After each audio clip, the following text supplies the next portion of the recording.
So, where do we begin? Let's begin with Jane Gilcrest.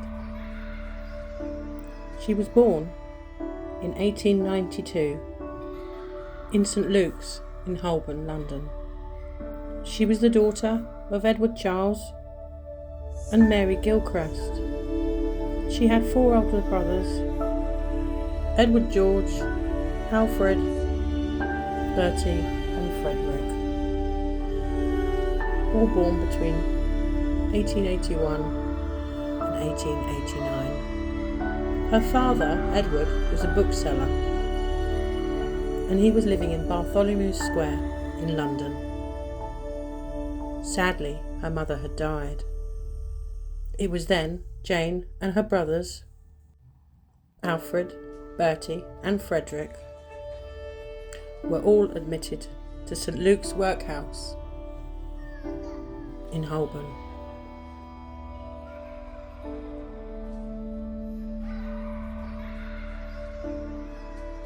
And from there, in 1896, they were all discharged and were sent to the Mitcham schools, which was common practice in those days.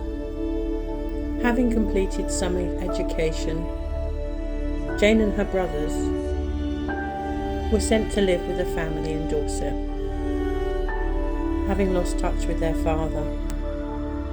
It was here that Jane and her brothers stayed here for a while and continued their education, presumably living a happy life in a family environment. However, in 1908, Jane, aged 16, was once again admitted into St Luke's workhouse in Holborn, where she stayed for approximately a year. Her brothers continued to live in Dorset with the family that had adopted them, and her father, the bookseller, continued to live in London.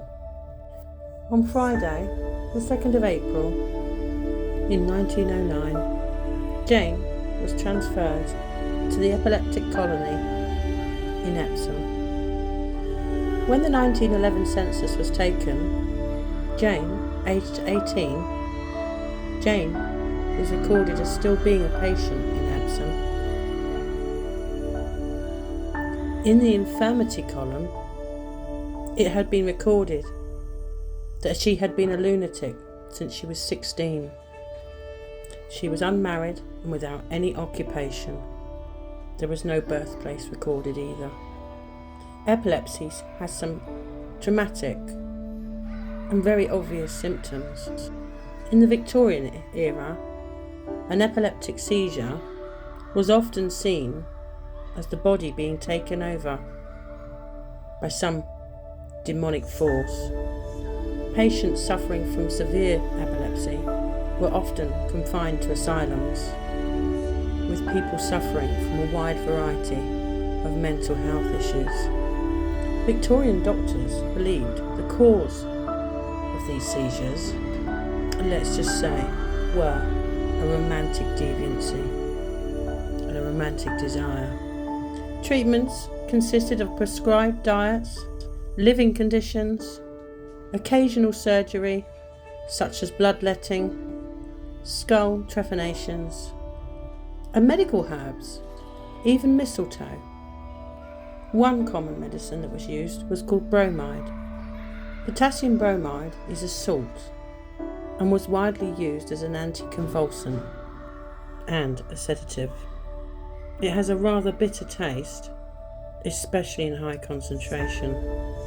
In high concentration, it irritates the gastric mucus. It causes nausea and vomiting. During this time, they regarded bromide as the first effective medication for epilepsy. The bromide was often used for calming these seizures and nervous disorders on an enormous scale, with the use by a single hospital being up to as much as 4 tons a year.